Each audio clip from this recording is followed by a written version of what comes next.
Ladies and gentlemen, remember these numbers. 206 times. Defers or declines to answer.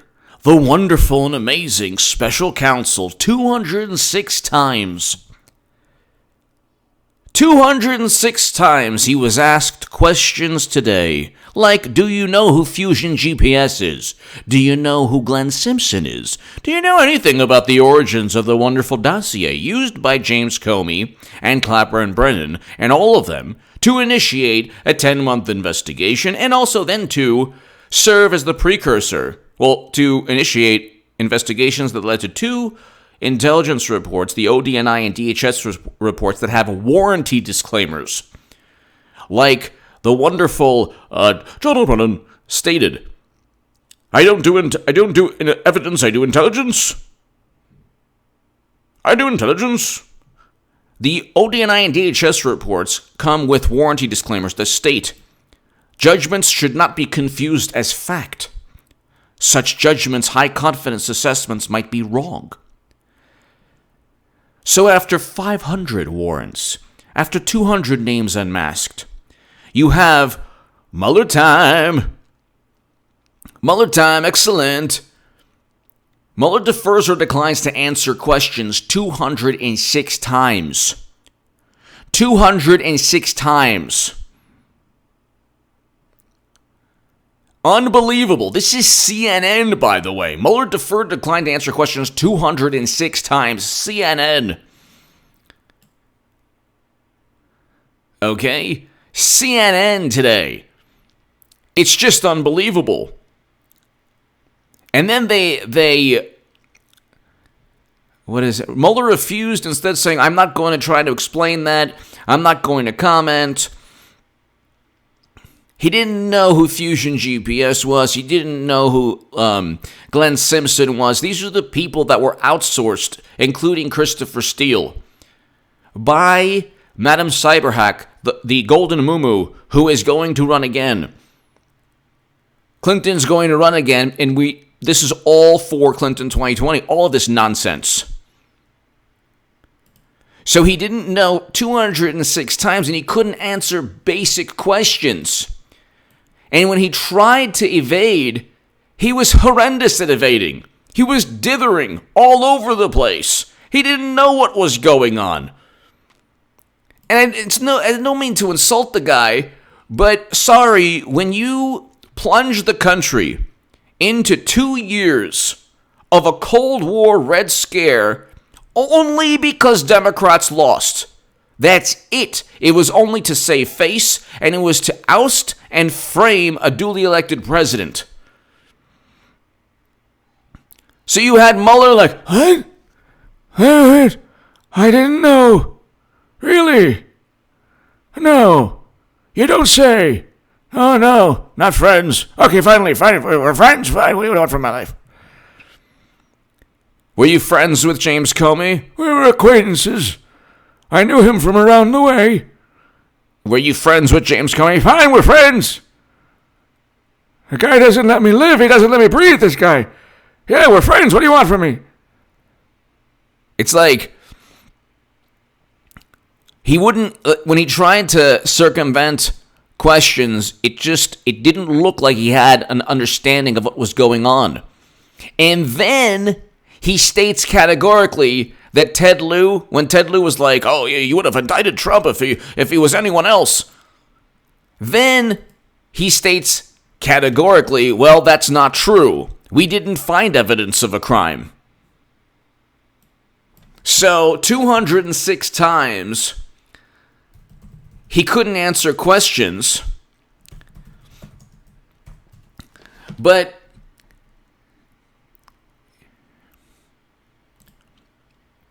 then we get, this is hilarious. So they ask ridiculous questions like, well, you didn't indict him on any information. The Democrats did, but that doesn't mean that there wasn't evidence linked to some kind of endeavor where people conspired, right? And he's like, that's correct. Look, It's not for the prosecutor to exonerate anyone. If that's the case, then Clinton wouldn't be exonerated. Okay? And this is interesting. This is interesting. Giuliani calls for Mueller to be investigated for destruction of FBI evidence. This is a while back. But now we're getting to just a whole bunch of,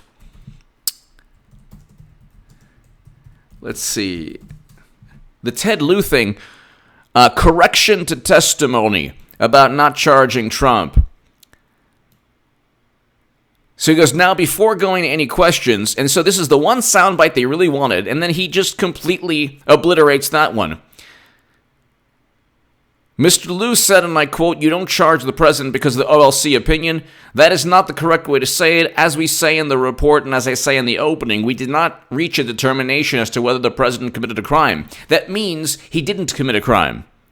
Okay, here's how it works. Prosecutors are given evidence. If the evidence is not sufficient to charge, they don't. If you're Comey and it's Clinton, the evidence is sufficient, but no reasonable prosecutor would indict. He goes into the psyche and the mental state of a reasonable prosecutor because there's no intent there. But the evidence was enough to indict. Notice how they didn't say that with Trump. They didn't talk about intent. They simply didn't talk about evidence because there was none, because the evidence was linked to Clinton. Notice how he doesn't even know who Fusion GPS is, and he doesn't even know who Glenn Simpson is. And the reason he doesn't know who Glenn Simpson is because Glenn Simpson met before and after the Trump Jr. meeting with Natalia Veselnitskaya. So, as we say in the report, we did not reach a determination as to whether the president committed a crime. This was an unmitigated catastrophe. This was a disaster, a public relations fiasco of epic proportions. And even the media can't spin it because here's the guy that he was a saint in their eyes. He could do no wrong. He was an absolute saint. And here, Fox Business, Mueller couldn't respond to basic questions. And what Gomer did made Mueller admit that he could have been a fact witness, which is already a conflict of interest, because he had spoken to President Trump. So he was already, the conflict of interest there was that he had already been in a situation where you could have found out exactly why President Trump let Comey go, fired Comey. He should never have been special counsel. And the hilarious thing about all of this is that he admits that he was friends, and then you have a PolitiFact that is so, there's a PolitiFact article out there so absurd. Well, it doesn't mean that they're friends like they hang out. It's like, oh my God. You never give the benefit of the doubt. Well, no, Trump didn't abide by the investigation. Well, if that's the case, then Clinton sure didn't. Clinton did far worse than Trump. Wiping servers clean before giving them to the FBI? That is the definition of obstruction of justice. But 206 times if you didn't have evidence to charge the President of the United States, then you need to be, if you started a special counsel with no evidence, because Bill Clinton was charged with obstruction and perjury. So Clinton impeached, charged, obstruction, and perjury by the House.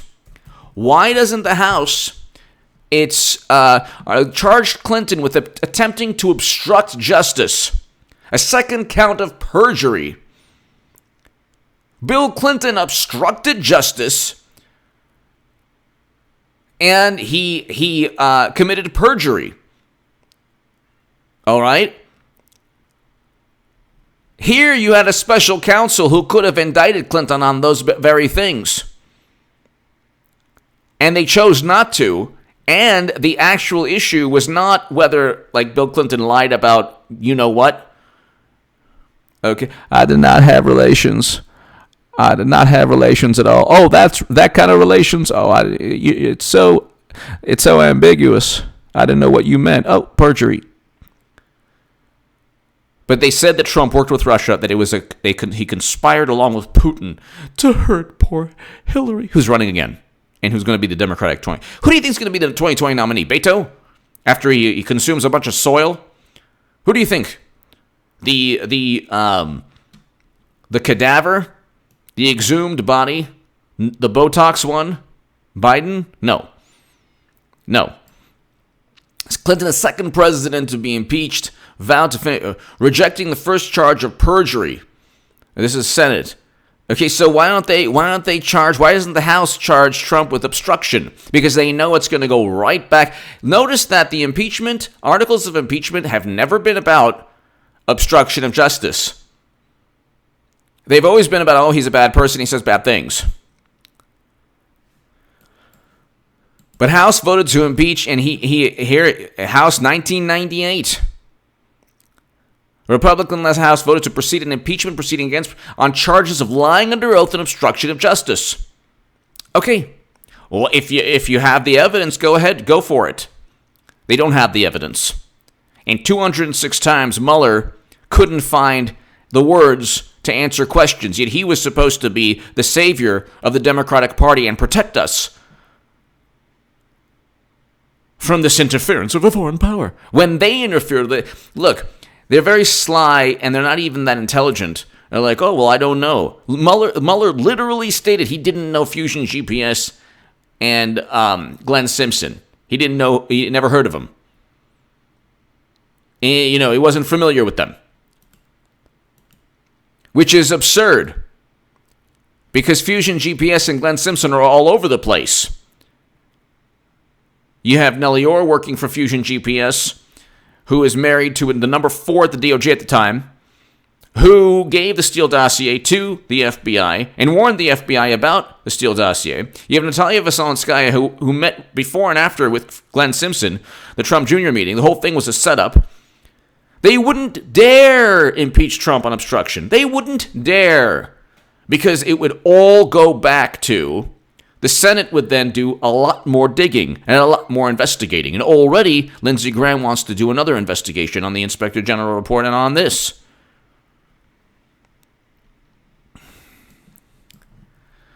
But Mueller, the Mueller, this was an absolute catastrophe for the Democratic Party. Mueller knows nothing. Absolutely, positively nothing. A confused performance.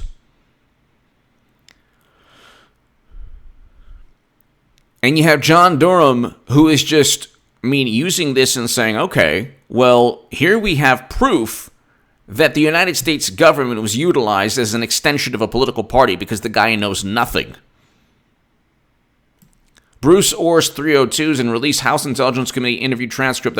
So Chuck Ross is 100% right. Declassify. Once you declassify FISA documents, combined with the fact that the guy who headed the special counsel, Mueller, doesn't even know key basic issues here and actually admits conflicts of interest of being friends with Mueller and possibly being a fact witness, you have serious U.S. Code, and I explained this in my Federalist article, U.S. Code 18 U.S. Code 371.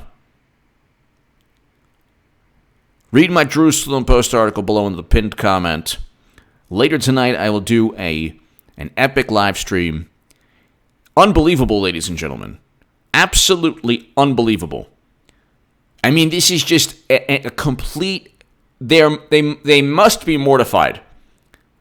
They humiliated themselves. The Democratic Party embarrassed themselves, and if you're a person who kept fomenting and spewing the Russia did it nonsense, If you're that type of person, today must be pretty embarrassing. This is complete vindication for President Trump. I mean, the guy, I don't want to poke fun at him, but the guy looked like you talk about a guy who was completely bewildered and just lost. He's like, I told you I didn't want to. You forced me into it. Where am I? He didn't want to testify. He stated he did not want to testify. And what did they expect him to do? The Mueller report is public. It doesn't matter if a prosecutor said, gosh, he did a lot of really bad things. Then indict. If you don't have evidence to indict, it's not your job to exonerate. You're innocent until proven guilty in the United States of America. So the issue is not you're either guilty or not guilty. And it's not, and if there's evidence to charge or there isn't evidence to charge. And then you have to prove guilt. There was not even evidence to charge a crime.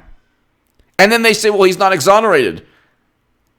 And then it's not the prosecutor's job, it's not Mueller's job to say, well, if we didn't think Trump was a bad guy who did bad things, we would have said so.